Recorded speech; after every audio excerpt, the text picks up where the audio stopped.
early days, voting was considered a privilege, not a right. Women who owned the property could vote, but most didn't vote in the elections. 1867 was when the women were not allowed to vote. Women were desperate for the right to vote. Laws and policies were based to men. Men believed were weak, mentally and physically, and thought that women only cared for shoes and clothes. If a woman wanted a job, usually she would be sent to the dangerous factory because her small hands could fit in the hazardous machines. Lucky women would get the same job as a man, but paid less than half of what the man would get. A woman's life was revolved around her husband's needs. Without the right to vote, no change would occur. Campaigns were organized in protest of the women's rights. The groups suffragettes and suffragists were formed.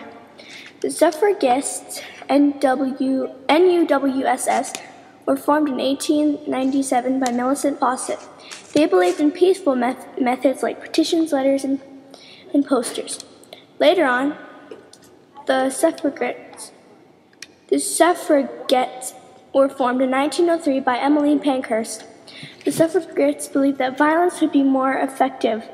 Emily Davidson, member of the suffragettes, jumped in front of the King's racehorse in 1913 in protest of the women's rights. But nothing seemed to change the way men saw women, so women still didn't have the right to vote. When World War I broke out in 1914 and the men went out to war, women had to take on a lot of responsibilities. Women took over the jobs left behind by soldiers and managed it very well. They became farmers, ticket inspectors, and went off to the battlefield as nurses for the injured. They were even driving ambulances. Some women were even making bombs. The men realized that the women could take responsibilities after years of fighting in 1918. When the war was over, women over 30 were given the right to vote. But finally in 1928, women had the same rights as men to vote, over 21. And that's how women gained the right to vote. Nellie McClung started to do speeches. Most of them were against only men getting to vote. One was like this: what would happen if we only let men vote? Why, they would become obsessed with politics. Politics are like drinks. Once you start, you get obsessed. It makes divorces occur. Madam Speaker, take it from me. Nice men don't get the vote. Here's a little blip of the Charter.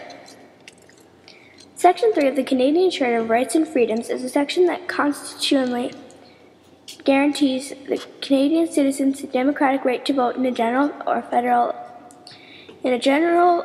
federal, or provincial election, and the right to be eligible for membership in the House of Commons or of a provincial legislative assembly. Subject of the requirements in Section 1 of the Charter, federal judges, prisoners, and those in mental institutions have gained the franchise as a result of this provision, whereas the restriction of minors voting was found to be permissible due to Section 1.